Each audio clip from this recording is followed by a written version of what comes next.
Another thing we can say is that they're aesthetic. They have an appreciation of the glory of creation all around us, for example. They've got time to stop and stare and appreciate and cultivate. And that's a lovely thing. They're very aware of the beauty and wonder of what's around us. Another attribute is they can be very loyal. And if you find a good friend in a melancholic, which they're very capable of being, they're capable of sticking with you through thick and thin.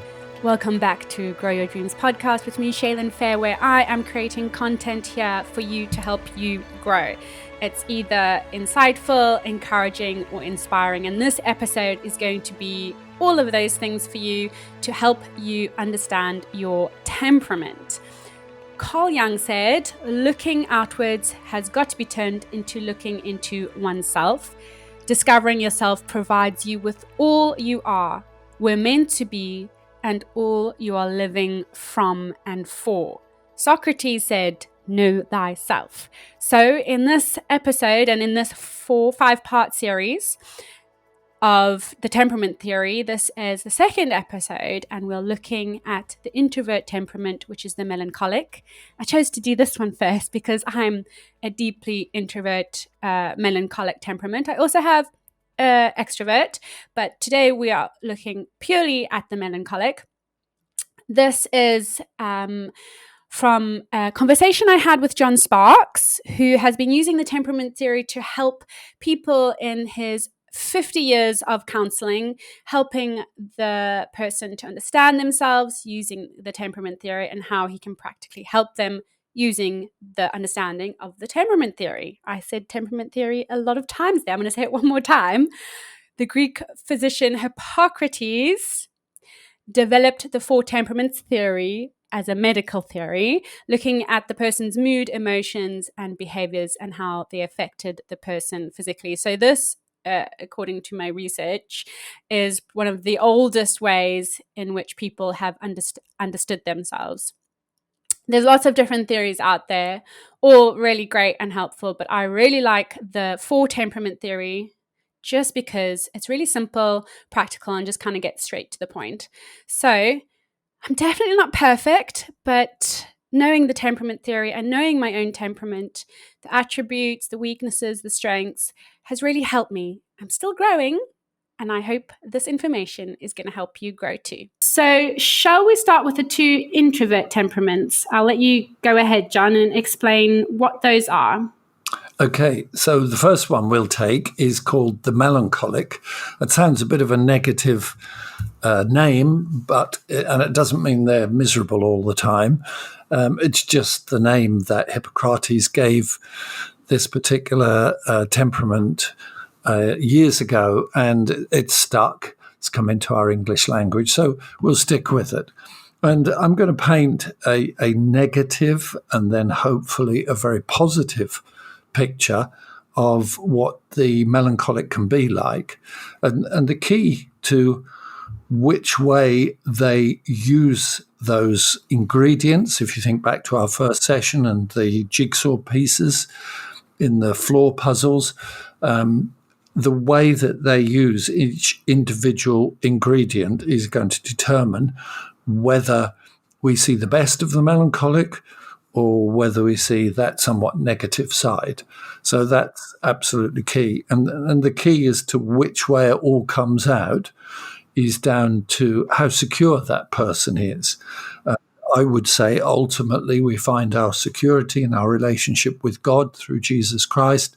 So if self is at the center, it's got the potential to come out negatively. If we put Jesus at the center, then there can be a very positive use of all those individual ingredients that make up our life. So if we take a number of traits, see if you can recognize any of these, whether it's in yourself or in somebody that you know and love. And one of the things I'll do as we go through, and we'll try and move through here quite quickly, is to see how even though we're starting with the negatives, the root of it was a positive. So I see weaknesses as strengths gone to seed. So the first thing I want to say about the melancholic is that they can be very subjective. Now, there would be a very good example there of sensitivity, which is positive quality. Actually, if it's turned back on themselves, that sensitivity, they can be very subjective about themselves and everything in life, and even what other people do. They will interpret it in the light of what it makes them feel. So that's the misuse of their sensitivity, but it's very common. And because the melancholic will like to play safe, they can be quite rigid. They're not that keen on change. And so once they get into a set way, they can stay there. They can even be revengeful. But even in a negative like that, underneath that is the fact that they believe in justice. And when something's not fair, then if they're pushed hard enough, would be very tempted to take the law into their own hands and hit back and administer what they would feel to be justice. But it can come out as revenge, and that's not a particularly constructive emotions. They can be naturally negative. Now, I know all this sounds a bit heavy, as a start off, and we're going to come. It sounds like me, John. You're explaining me. Yes, not all the time. No. I assure you we're going to come to the positives. Let's get the negative out of the way to start with. And one of their traits actually is that they can be negative. But even with that, sometimes it's right to be negative. And everybody can be very positive and optimistic about something that's totally unreal and unrealistic. And we need somebody who will bring us back down to earth. They can be the kind of person who has their glass half empty. And there's a kind of negative take on situations. And often they can turn that negativity against themselves. And in fact, as we will see in a few moments, a melancholic can develop a real dislike against themselves and turn things that happen around them against themselves insofar as they will blame themselves very readily for things going wrong. And that negativity can lead them to be quite critical. Now, again, I'm going to stress there is a right place for criticism. It can be upbuilding, constructive, really bring about change. But if that person's really insecure, you can see how something that is so positive can kind of cross that line and very quickly become a negative. And as I said a moment ago, that negativity can turn against themselves as well as against others. They're very happy with their own company. They can be unsociable. There are some people that would struggle with, say, having a whole day on their own. A lot of melancholics are quite happy with their own company. If they're fortunate enough to have a garden, they're happy to spend the day out in the garden. And if there's nobody else there, that's fine. We could say they're impractical, but it's important to stress here that they're only impractical when they're in a real muddle, when they've become really subjective and kind of lost their emotional bearings. Then they can tend to be all over the place. When they're at peace, they can actually be very practical and very constructive, even in a difficult situation. Now, another ingredient that makes up who this person is, and this isn't an exhaustive list, it's just there to paint a picture, they can be moody. And that links in with the sensitivity that we've talked about. So they will feel things deeply. And that of itself is not a bad thing, but it's difficult for them if they don't know what to do with what they're feeling. And so they'll tend to go up and down. If things are going well, if the sun is shining, if the spring is coming, the lighter nights, their spirits will lift. And again, nothing wrong with that. They're not very keen on autumn and winter, and they're not keen on when things are going wrong around them. And one of the things that's worth saying here, one of the things they really dislike, which again shows their quality, is they hate disorganization. So if they're living in a muddle, it will affect them emotionally. And you could look at that person and say, oh, they're a moody person. But actually, they have a sensitivity that they have not been taught how to handle and modulate. And they can, and we all have our own version of selfishness, they can be self-absorbed. So what I mean by that is they will try and meet their emotional needs within themselves. They'll be very conscious of what they feel in a given situation. And again, if they've been taught to use their sensitivity well, and one of their other temperament traits that we'll see in a moment, their ability to be very self-sacrificing, if they've been taught to use that well, then there will be no place for self-absorption. But if they haven't, then they can begin to find emotional needs being met within themselves, and that can lead to some real problems. And they kind of become distant and withdraw. Is that what you mean by, meeting their own emotional needs within themselves?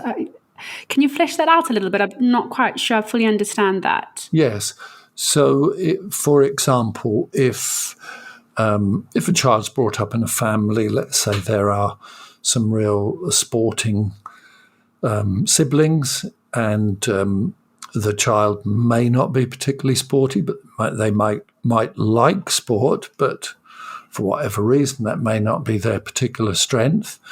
It would be very easy for them to create scenarios in their head where they're winning athletics races and they're achieving amazing goals in whatever sport is their chosen sport. Okay. And it's all going on inside them. It is really, I hesitate to use the word fantasy world, but it is. But the main point is they're meeting their emotions. And they're using their creativity because, again, as we'll see in a moment, that's another very positive trait that they have, very vivid imagination. So that all does go on inside them. But what it does do is it enables them to justify slightly withdrawing. Sometimes it's more than slightly. And they can go in on themselves. And they can be quite difficult to get out of that kind of wrapping themselves around and shielding themselves, because they're creating that world within themselves where it's far more comfortable than the challenges of the real world. That's very good. I'm looking forward to hearing something positive about this melancholic. Give me some hope for myself. I hope I can do that. I'm sure I can, because the melancholic is actually an amazing temperament. So, for example, they're often very principled people. Just worth putting a little note in here, a melancholic child within themselves will have very good standards. What does give them a problem is if they're brought up in a home where there are not good standards. And it could be as basic as just a very messy and disorganized and unstructured home and family life. And they could try for a while to create organization. They may, in their own room, have a little organized corner and try and sort of stop the tidal wave from coming in and engulfing them. But I've seen situations where a child has battled with that, and then there's been such a big mess at home that it's like a tidal wave breaching the dam, and all that wonderful desire for order is swept away, and the child gets in a horrendous muddle. I've seen a child, for example, because as a governor at a school, I worked for a while in the special needs section there. We would just take a subject matter each term and visit that particular class and so on. And a child could go home at the beginning of the long summer holidays and be in a good settled place. But by the time they come back for the start of the new term in September, they could be in a complete mess. And everything that they've tried to maintain, all the structure and everything, you just know something has happened in that holiday that's tipped the balance, and the water has kind of got in there behind the defences and swept away their standards and principles, and that can put them in an awful muddle. And that's where I guess the nurture really does affect the nature as well. Yes, very much so. And the understanding of the nature, if a child is brought up in that kind of muddle, and you're sitting talking to an adult who is in an emotional muddle, it's worth asking yourself that question and even introducing it into the conversation as to whether there was a point at which the child succumbed to disorder. And often in a situation, say even in a family situation, let's say, for example, and it isn't necessarily always this way around, but it often is, there's mum battling for good standards. And perhaps dad's a bit more switched off, as we shall see in a moment when we come to the phlegmatic. And the trouble is, mum is then seen as the ogre, the one who's always saying, please tidy this up, or, whatever. Please sort your stuff out in your bedroom. And whereas dad's so laid back, he's the nice, kind, friendly one who lets you get away with everything.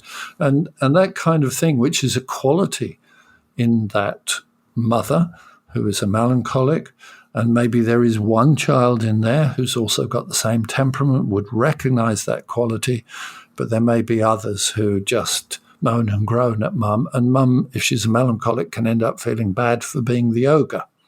You won't know how many times I've had mums say that to me. She feels that she's just an old nagger and that nobody really listens to her, and sometimes even actually laugh at her. Whereas in fact, and I know you can go over the top with this stuff, but there is a basic place for proper organisation and order that is very important to us all, and especially to a melancholic. Yes. And what are the other good qualities of the melancholic? They're often very gifted. I know there's a big debate about, well, is it talent or is it gift? I think what a useful picture for the melancholic, as we touched on the other day, is they're like a circle, but that circle is almost like it's having an electric current running through it all the time. It's alive all the time. It's very aware. So the melancholic might be the kind of person who could hear a piece being played and then sit down at the piano and play it. They're just very aware. They pick things up and they make things happen. So often people with great talent, and it's worth recognizing that. Another thing we could say, and it links in with what we've said about being principled, I've got the word perfectionist. Now, of course, that can be used negatively. That can easily turn into OCD and cause all sorts of problems. But we can also use that term in a positive way. It is good to do things to a high standard. And certainly if I employ a tradesman, I don't say, please only melancholic tradesmen apply, but you do find out the ones that will give attention to detail, or the ones that maybe will just walk out and leave a shoddy job behind. So there's real quality in those really good standards. It comes out in their work, in their attention to detail, and in their values, really. Another thing we can say is that they're aesthetic. They have an appreciation of the glory of creation all around us, for example. They've got time to stop and stare and appreciate and cultivate. And that's a lovely thing. They're very aware of the beauty and wonder of what's around us. Another attribute is they can be very loyal. And if you find a good friend in a melancholic, which they're very capable of being, they're capable of sticking with you through thick and thin, very loyal. Sometimes that loyalty can lead them into difficulty because they will remain loyal at sometimes great damage to themselves when it's a relationship in which they're perhaps being used and abused. So they have to watch out for that. But that's a really good quality. They can be very analytical, thinking things through, working things out. They could go out for an evening, have a lovely evening, and then as they're just lying there in bed before dropping off to sleep, they can start to think, I wonder if I should have said that. I wonder what that person thought when I did that. And they could just so analyze it negatively that they end up destroying themselves. But equally, especially if they're looking at the positive, they can be the kind of people who will analyze, not in an over-the-top way, but they could think things through. So if they've got a friend who's got a problem, they're the kind of person who will go home perhaps and think about why that friend is in a muddle. And maybe next time they meet is able to say, I've been thinking, and I wonder if. They'll use that ability to analyze constructively when they're in a good place. We've already touched on the fact that they can be sensitive. That's a lovely quality, very important to use it correctly, but it enables them to feel what's happening around them, to connect with people at a really deep level, and other people know that they're understood by this person because this person can pick up what they're feeling. Another attribute, again, that we've touched on, they can be very creative. They just seem to have a natural ability. If you asked me to, and you might get some idea as we go along as to what my temperament is, but if you asked me to do a bit of artwork, it may not come out great. The best bit of artwork I did was when the art teacher leaned over my shoulder and basically did the drawing for me and then marked himself well when it came to giving me a mark. So that's the best I could do there. They're very self-sacrificing, and that's a lovely trait. They will put the other person first. They would really struggle to win at a game if they thought that it would do somebody else good to win. And they're really genuinely prepared to put somebody else first. That's a lovely quality. But as we said earlier, if you link that in with being loyal, that can make them vulnerable to being trampled on and taken advantage of. So you can see all these ingredients that we're talking about, they have the potential to be very constructive and positive. But if we try and use who we are to bolster our security, then there's a very good chance those traits will come out negatively. If we're comfortable in our own skin, or as we were saying yesterday, if we're joined up on the inside, that lovely word shalom, then there's much more chance that quite naturally these positive attributes will just be seen there as unconsciously as an apple tree bears apples. So, John, is there just one or 2 points or keys then for the melancholic temperament? If someone's, recognized themselves as having all the characteristics you've just mentioned, is there maybe one specific challenge that this melancholic has? And is there a key or thought on how to, tap into that melancholic and to be living from that place? Okay, good. Very good question.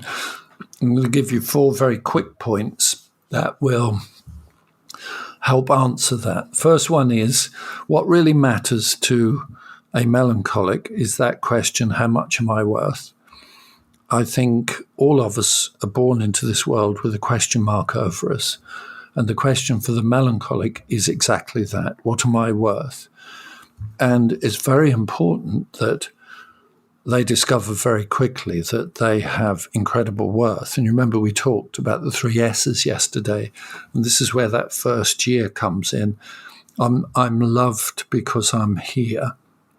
I have worth because I am loved. And I know in the second S, which is self-worth, it is I am what is valued in me. But we want to know if we matter to somebody. So how much we're worth. And it's an important question because if you think about it, if you wake up in the morning and you actually don't feel worth very much and that you don't matter, then what's the point of getting out of bed? It's not going to really make any difference anyway. Why bother? And you can see how quite quickly that could take a melancholic down the path towards clinical depression. Because if they reach a point, if nurture has produced a set of circumstances that has kind of drilled into their heart and mind that message of, okay, you don't naturally feel worth anything and you clearly don't matter because of the circumstances and so on, then that it's very difficult for that melancholic to break out of what that can soon become a vicious circle or a slippery slope. So that's a really important key. And for those that struggle with depression, for those that even take it further and struggle with suicidal thoughts, I think you'll find in so many instances that question of, am I really worth anything, lies at the root of it. So that's the first point. Second is, we've already said that the melancholic is sensitive, but the key is to whom? Is it to yourself? Are you more sensitive to yourself or to the other person? Is the first question that sort of occurs to you in any given situation. Oh, you don't know what you've made me feel. Is that the first question that comes to our minds? Or is it, I wonder what the other person's feeling? Now, it isn't that we ignore what we feel, but we need to always put it in the bigger context of, I wonder what the other person's feeling, wonder what's going on there. The other person might actually be being unkind, and it doesn't make it right for them to be unkind, but maybe that unkindness is coming from that person's hurt. And maybe we could use our sensitivity to connect with that other person and become part of the solution and not become part of a problem in which conflict unfolds and all the rest of it, which just reinforces all the negativity. So that's a key question, sensitive, but to whom? And then 2 very practical pieces of advice, very important. This is true for all of us, but especially for a melancholic, you must talk. Don't isolate yourself. Don't think that the thoughts and feelings that you have just are crazy.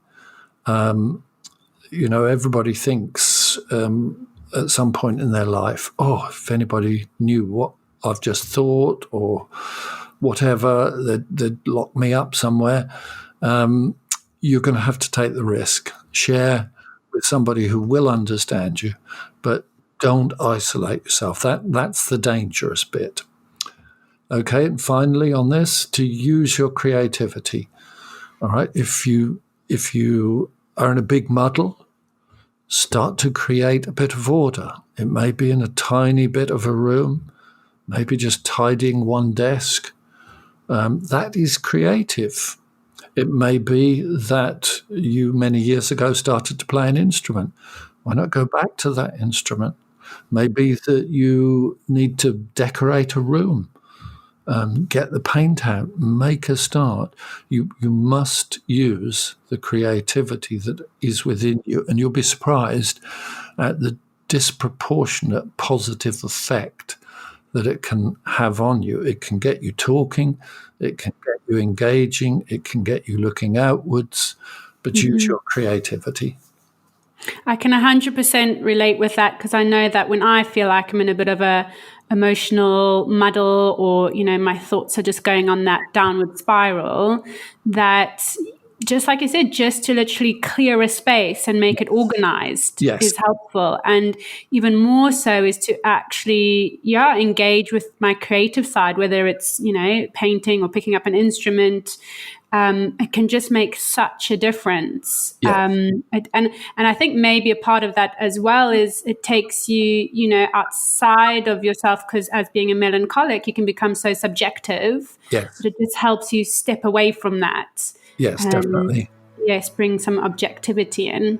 I hope you enjoyed that episode about the melancholic. Next time we'll be looking at the phlegmatic temperament, which has got certain attributes in it which really seem to, I do not understand, because I do not have I don't think I have anything phlegmatic about me. The phlegmatic seems to be able to turn themselves off to situations and emotions very easily, which I think the melancholic finds that very hard. We're always feeling, always aware of our feelings. So yes, stay tuned for that episode. Thank you for listening to Grow Your Dreams podcast. You can go check this episode out on YouTube. You can also go over to Instagram at Grow Your Dreams podcast, and you can donate to the podcast by going to shaylinfair.com. Bye-bye.